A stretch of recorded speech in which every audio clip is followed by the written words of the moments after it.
Viktor Frankl.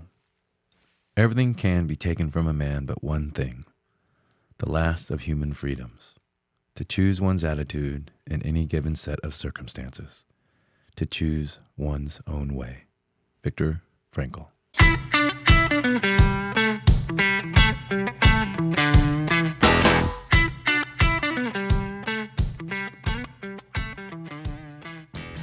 Hey, everybody. It's Darren and Jessica Salquist coming at you with Next Level. Good vibes only. Hey, that was a good quote there by Viktor Frankl. Let's break it down a little bit, and it'll tell you a little bit what we're going to be talking about today. So everything can be taken from a man but one thing. So what's that one thing Viktor is talking about? To choose one's attitude in any given set of circumstances. To choose one's own way. To choose one's own way. We have a choice. And so today we're going to be talking about a lot of things, Viktor Frankl. We've got some really great things that we're going to explore, the incredible power of the human mind and our ability to find meaning no matter what the circumstances is. So drawing from that timeless wisdom from Viktor Frankl, and as he has written a book, Man's Search for Meaning.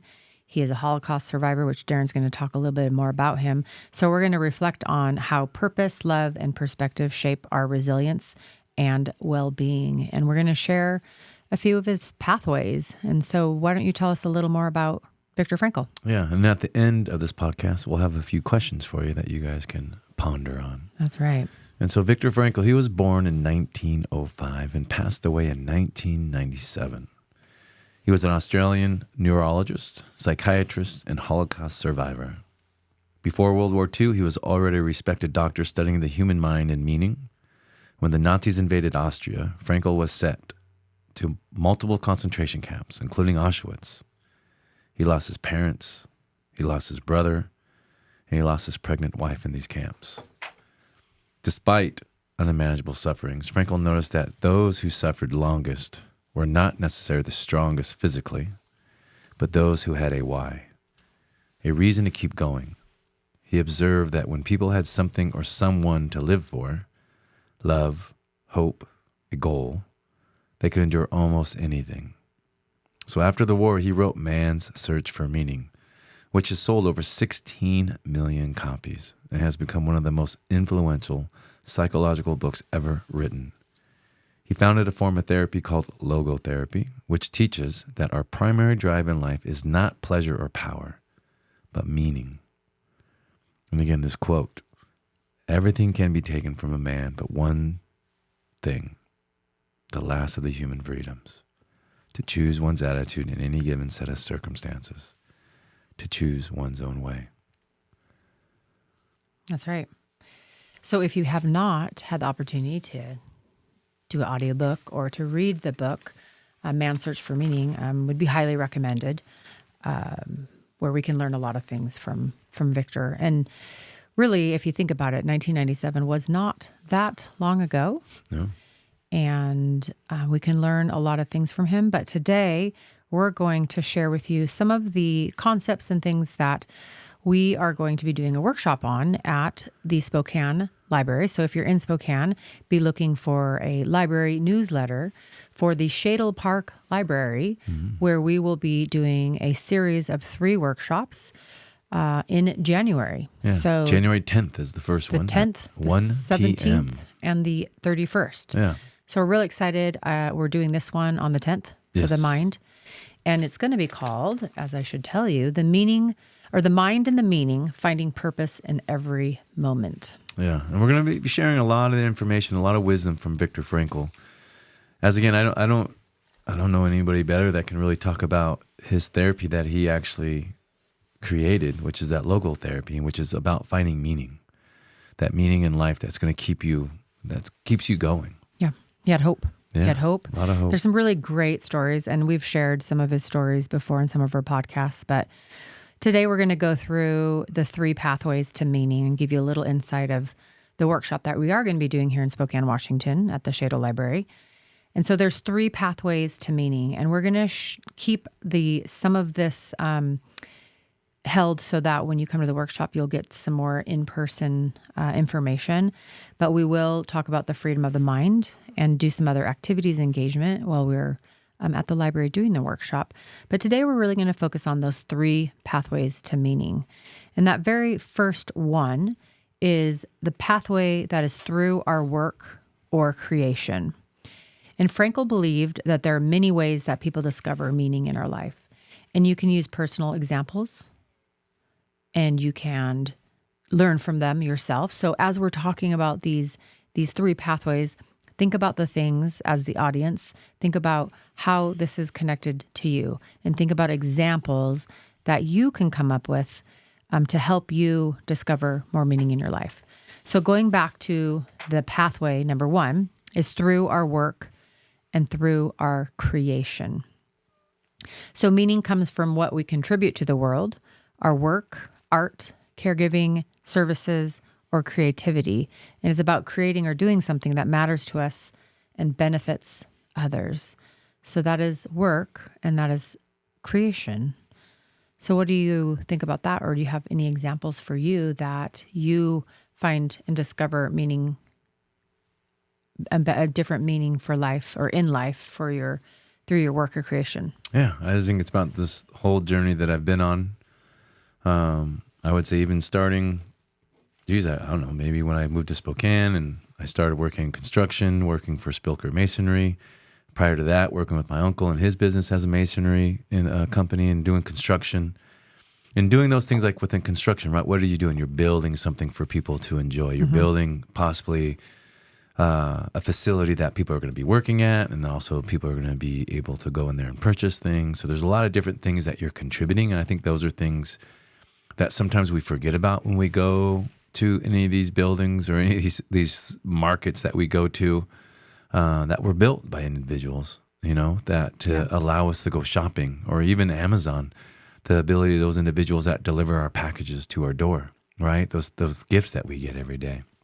Well, at the same time, I think being where I'm at today, or you and I are doing this podcast together, the workshops that we're doing, being able to doing mental performance coaching and personal training, to be able to give back in that way, those are all services and creations that provide me that only I can do. As far as what I bring to it, there's tons of personal trainers out there. There's tons of life coaches.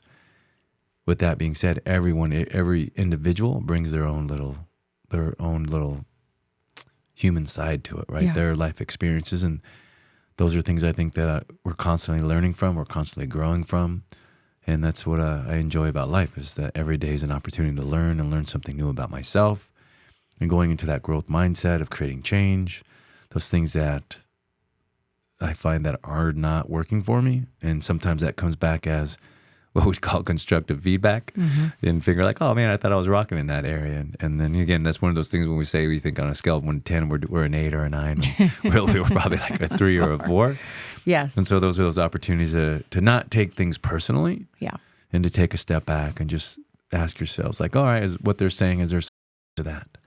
And I always just like to take a look at that. If that's somebody's view, if that's what they see, then it's not for me. I can agree or not agree, but it's also I can take a moment to self-reflect and like, maybe there's a part of that might be true. Maybe those are some things I can change. So what I'm also hearing you say is like your contribution to the world, and sometimes that's easy to lose sight of, and sometimes there are just things that are good, challenges, things that bring us back to having sight of that contribution. And when I think about it too, for me, is the value of the work I do. My work and my creation, and being able to help other people. And as the position I hold in leadership now, I am once, twice, thrice, 4 times, removed from the direct work that we're regulating. So being able to really connect to and not lose sight of my contribution, because even at every role and how many times we're connected from the work, maybe it's somebody in policy or somebody in training or somebody working on projects or an assistant or someone, every single person has a really dynamic part of the work that we're doing, and we're all contributing it. And we do have this wonderful gift that we can give each other, is to help each other not lose sight of what we're contributing, because we all contribute a lot. And what helps me is that when I remind myself the purpose of the work I'm doing, which is helping others and serving others and protecting others, it brings meaning to my life. Yeah. I mean, that's the same thing, like even with Brennan here and running Spokecast for us and providing us these microphones and the studio that we're recording in, and then him going through and editing, which I think we're pretty good. Maybe there's not a lot of editing, huh, Brennan? Stop. But again, just that gratitude, right? Yeah, well, go ahead. So, Brennan, is there anything through your work or creation that helps bring more meaning to your life? Oh, man. I feel like I'm lucky because I get to help people produce podcasts. So I would say I've been working a lot lately on being more intentional on what type of work I'm doing. And I'm actually trying to focus more on my business now and go away from doing what is creative and trying to focus on making money doing this. And I think that gives me a lot of intention to purpose to keep making this work. Cause I've been doing this for 5 years and it's slowly but surely picking up. But I think, to be able to provide for my family and do what I love it gives me a lot of purpose. So. Yeah. No, I love that. I love it. And we've been with Brennan since day one. That's for right. us. Yeah, you have. Yeah. Just a heads up, Brandon, we're going to ask you about the other two pathways. So okay. Listen in. So whether, some of the other things is people can think of raising their children, purpose and meaning. Wow. If anything, don't forget or lose sight of what you're contributing. You're creating, and you're helping a human become an adult human. So if you're building a business, or if you're writing, or if you're podcasting, or in your leadership, or if you're coaching, if you're helping others, really all of that is helping others. Yeah. And finding that deeper meaning, that contribution, it's a powerful source of purpose. And when we connect to our effort to have purpose, we strengthen that sense of meaning. So those are some of the concepts that Viktor Frankl talks about when he talks about your pathway to meaning through our work or creation. Yeah. And the one last thing on there is just what we do through Heroic, right? The Heroic is a public benefit corporation. And the founder and CEO, Brian Johnson, of his goal and mission with Martin Seligman and others is to help humanity, 51% of humanity, flourish by 2051. Yeah. And that's just, I think what you and I are really working on and striving for is to be a part of humanity, to bring goodness and to get people to, if they want to create change in their life, to create change. Again, just like Viktor Frankl saying here, is that it's up to you. It's your meaning in life. Yeah. What do you bring to it? And that contribution, in a couple of podcasts ago, we talked about some leadership facilitation workshops I was doing at work.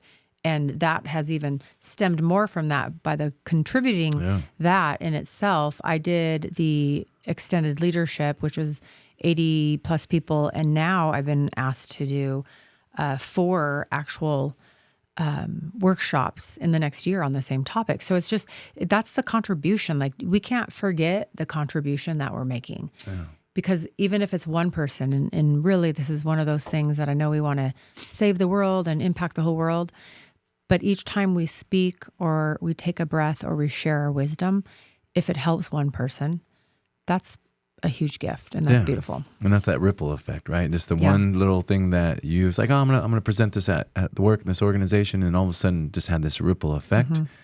And this is where I'll even come into what I'm working on with the corporate, working on getting into the corporate world and be able to share some of these workshops as well, that like you've been doing, where every now and then this imposter syndrome comes up for me, where it's like, who am I to think that I'm this person to be able to do this? And every now and then I get to remind myself that I'm exactly that person that gets to do this, right? It's one of those things, again, that only I can do by the way I bring it and the way I deliver it. And so that's the same thing that as you guys are out there listening, is that you are the only you there is. And so no matter what role you're playing in this world right now, that even though there's maybe 1,000 other people doing the same thing, you are still an individual, and only you can bring to your role what you do. That's right. All right, let's go to the second pathway. Now, this pathway is through love or connection. And it talks about meaning also arises through the relationships and the love we share. So Frankl, as Darren was saying in his kind of bio, that he lost his wife who was pregnant in a camp. He lost his parents. He lost his lost his brother.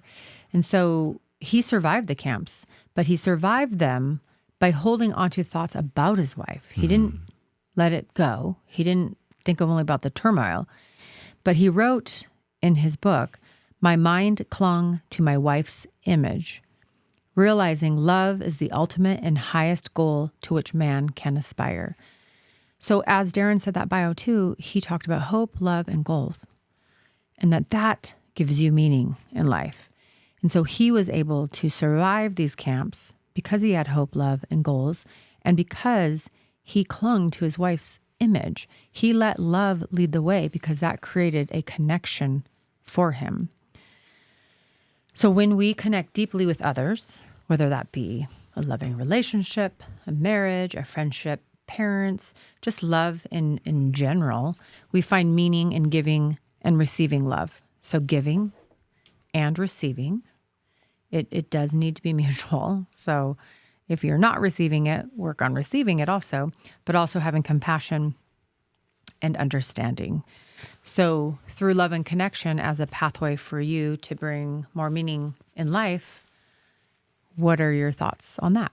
I think just, again, the connection that we get to make with individuals at the gym and the community that my brother has been building at CoreFit, me being able to be a part of that and bringing the Compass program to Spokane as well, working with those individuals that are level 50 and above, and getting to see these individuals flourish and doing the workouts and just becoming stronger individuals, doing things that they never thought they were capable of. I love today, one of the members shared with me, Deb, who I think it was about maybe 2 years ago when she first joined, and her goal was to decrease her weight, and we went on a hike. We do those moon hikes, a harvest moon hike. And I was like, "Oh, yeah, join us." It's just a little hike up this hill. And she's like, "I don't know if I can do it." Like, "Oh, you can do it." And the goal was it was going to be like a mile and a half, but we ended up taking the wrong turn. So it was like an extra mile uphill.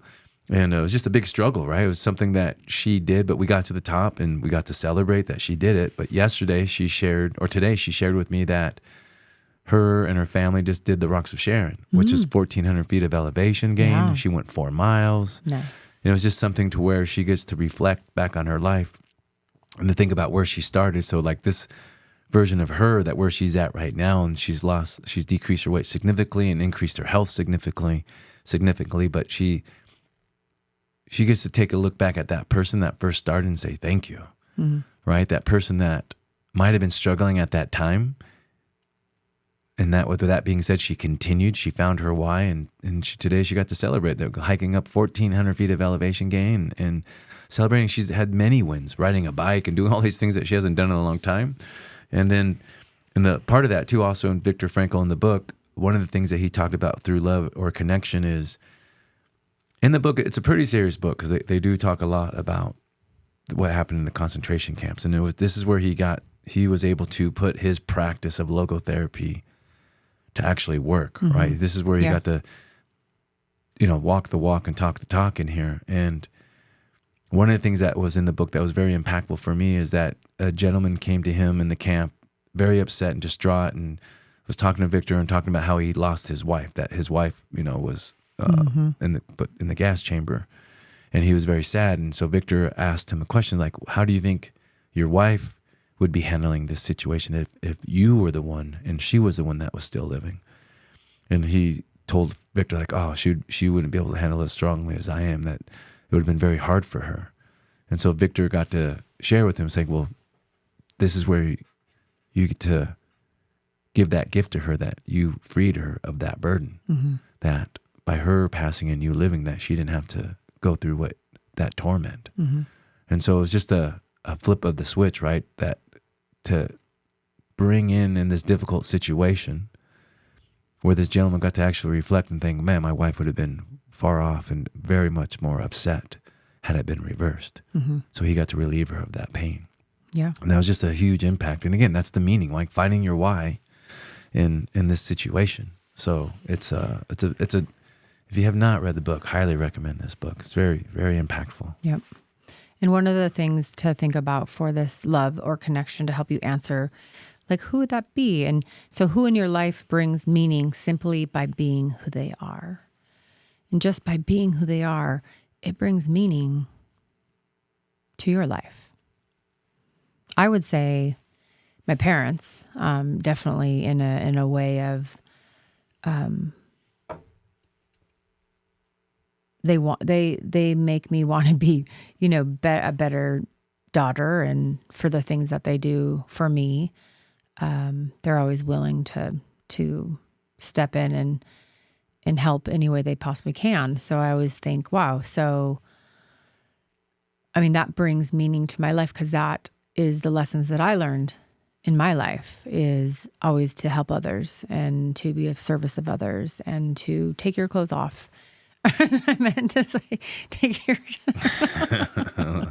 Not to take. They're part of the your nudist clothes colony, so we're not going to talk about that one. But Oh no, my we're gosh. just kidding. They would take the clothes off their back. I was staring at Darren, and so that just came out of my mouth. But no, to take the clothes off their back to give to somebody else. There you go. To make them more vulnerable. Thank you. I really like that one. So that's something. But without that bringing that meaning to my life, then my relationships I have now, my marriage that I have with Darren, my friendships that I have would be different, and I contribute a lot of that to them teaching me to have meaning and purpose, but also to be of service to others. So that does help. And it's those examples that are surround ourselves, right? That seeing other individuals do it and being an example helps lead us in a direction if we so want to take that path and go down that path. So, Brennan, who in your life brings meaning simply by being who they are? Oh, easily my wife. Yes. Just because she's my rock, and like with this business, growing it and trying to make it work, she's been a big support system, and she's never judged me for how slow it's been, and it's been, and she just shows up for me when I need her help. So that's awesome. These might be good clips for you to share, Brad. I might need to get her to listen to this podcast. There's this one segment. Please listen to it. All right. The third pathway we're going to talk about to bring more meaning to your life is through the meaning found in suffering. And part of Darren kind of shared a little bit about a good example for that. I got a little ahead of myself on that one. No, that's okay. No, I like that, because it really ties into love and connection and the meaning found in suffering. And so even when everything is taken from us, we can choose how to respond. And that's Viktor's huge lesson that rings in my ears. And we'll talk about that in the workshop, the freedom of the mind. But so profound, and we get to choose how we respond. And suffering, while it's very painful, can reveal strength and courage and compassion. Just like any challenge, all of those things show growth, courage, compassion, and strength. And we can't change a situation. We're challenged to change ourselves. So that's what we have control of. We can't change a situation. We don't have that control, but we do get to change ourselves. And so when we think of a time when something is difficult and it taught you something vital about yourself or helped you see life differently, that is our meaning in motion. So what are some of the things that, for you, Darren, that you can think of a time that was difficult and taught you something vital about yourself? Oh, well, I mean, I think I've shared that a few times. I think when I got fired from St. Luke's. Yeah. And then just that moment is like, all right, what's the next step? Luckily for me, I've been working on my coaching and going through that process and going through the heroic program. So it allowed me to show up and saying, okay, life is happening for me. It's not happening to me. I know the past version of me definitely would have been upset. The past version of me might have had security there and they might have escorted me out, versus this version of where I was. I just accepted, where I took a misstep, and I knew exactly what I did. I knew I misstepped. I didn't think it was going to end up with those results. That was a surprise. But with that being said, it allowed me to be where I'm at today, and I get to work with my brother. I've created this, again, the Compass program, and then help change people's lives, doing the mental performance coaching and doing this podcast with you. From that situation, none of this would have happened. No. And that's where it really kind of stemmed from. So, and this is where, I don't remember who said it, but suffering equals pain times resistance, right? The longer that we resist pain, the longer we're going to suffer. And that's the hard part, where I think it's hard for individuals to fathom the acceptance of a situation that might be very tragic or challenging to handle. But the longer that you resist it, the longer the pain's going to be there, and the longer we're going to suffer. Yeah. And so in looking at that situation, or any situation that has happened, is how do you change that mindset? As Viktor was talking about, creating that change. And see it in a different way, accepting it and moving on. Yeah, yeah. And some of the things that I think about for things that are difficult, that teaches you about yourself, that helps you see things differently. Just a ton of not huge things are popping up. At the same time, is there a huge growth opportunity in the things that I do? And so small things where instead of being reactive and being able to be responsive. And, we talked about some of the stuff on the way here today, is that, we create so many assumptions in our head. Mm-hmm. We create so many stories in our head. By the time we're responding to somebody, it's a reaction, and you've created all these biases already. So how are you going to respond in a manner that's going to even be helpful at that point? So part of the work that I do, there's things coming at me all the time. There's issues and challenges and complaints and hearings and, claims and allegations. And so if I don't step back and, for one, prioritize what's as important, and always look in a different way and in a different perspective and a different lens, and then always in my personal life, in friends, family, marriage, but also in work, be able to step back and say, okay, do I have any biases at this moment? Am I creating a story, or am I assuming something, or am I taking it personal? Because we can just go right back into the 4 agreements, because that's always what kind of just maybe gives me a slap in the face, is when I'm not abiding by those things, or recognizing those things, or stepping back and seeing if those things are even there. And then I respond, wow, you can fuel some fire. You can create a bigger issue. So being able to really pause, step back, ask myself some pertinent questions before I even move forward is a great way to respond instead of react. And that's something that, as I say it out loud, I'm like, practice, practice, practice, put in the reps, put in the reps, put in the reps. Yeah. I think the hardest thing to do is to pause. Oh. Right? Because our mind wants to go to this reaction. And I think, that's what it is that when you react to something, and your mind is already going back to something that's happened in your past. Mm-hmm. And so it's triggered that reaction. I wouldn't say it's a response, it's a reaction. Mm-hmm. A response is that pause. Yeah. And to really take that breath. And this is where I believe it's in the book, the next conversation is to let your first word be your breath. Mm-hmm. And that's something I'm working on. It's something I'm really trying to create that as my new mantra, as my mantra that I've practiced for many, many, many years is, before I speak, let I forgot how it goes. That's since I've been practicing so long. Is that before I speak, let it pass through 3 gateways. Mm-hmm. Is it true? Is it kind? Is it necessary? Right. Yep. And now I'm going to add in breathe. Let my first word be my breath. Let your first word be your breath, and then go through the gateways for sure. Yeah. So, Brendan, for you, something that taught you something vital about yourself that was challenging, that helped you see life differently. My parents went through a divorce. I don't know. That's like 12 years ago, and it was it shocked our entire family. And I would say like I wouldn't say I suffered, but like to go through that when you're in your late 20s, early 30s, and like I still go to therapy for not it, but just like I went to therapy because of it, and now I'm in therapy just because I from that.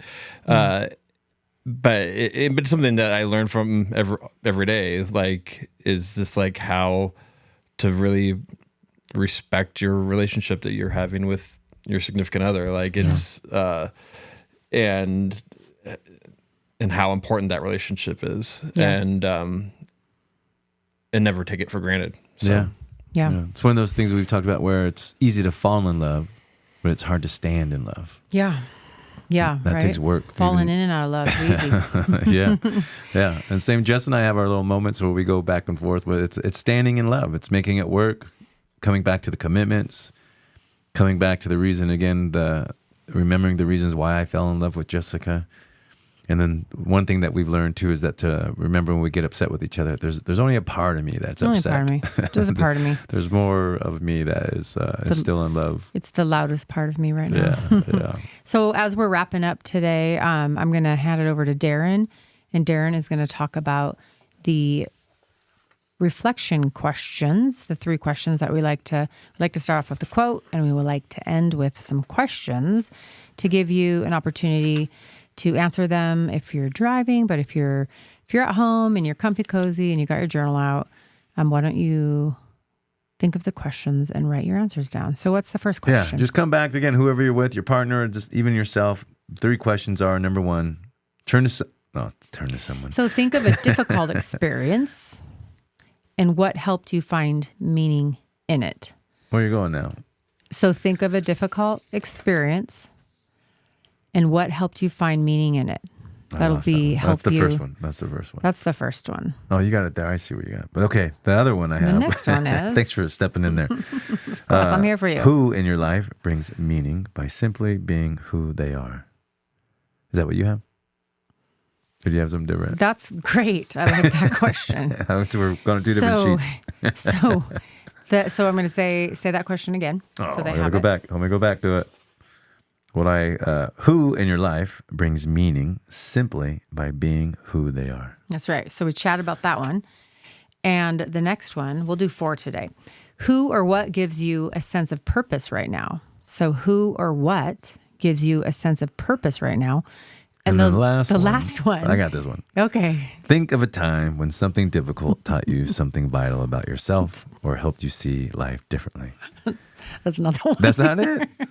Well, you got something different. Oh my gosh. I love it. Say that question again, though. Wow. Questions are not bad. Be curious about yourself. These are good questions. These are all the ones that we just talked about in the podcast. So, and this is also going to, if you made it this far, awesome. What's the question? Think of a time when something difficult taught you something vital about yourself or helped you see life differently. That's right. And the last question is, how can you use your freedom to choose your attitude in daily life? So how can you choose or use your freedom to choose your attitude in daily life? There you go. That's it. You got some extra bonus questions All there. right, you guys. Brandon, thank you for participating today, and then take your life to the next level. With good vibes only. Peace. Congratulations, and I want to say thank you for sticking with us and listening to this topic. But I want to leave you for some actionable steps that you can take immediately after listening to this podcast or once you get into your home if you are driving. I want you to think about writing down your answers to these focused questions. What is that one thing that you can do such that by doing it, everything else will be easier or unnecessary? And then I'd like for you to schedule a time for that primary task that you just wrote down. So those are your actionable steps. Thank you.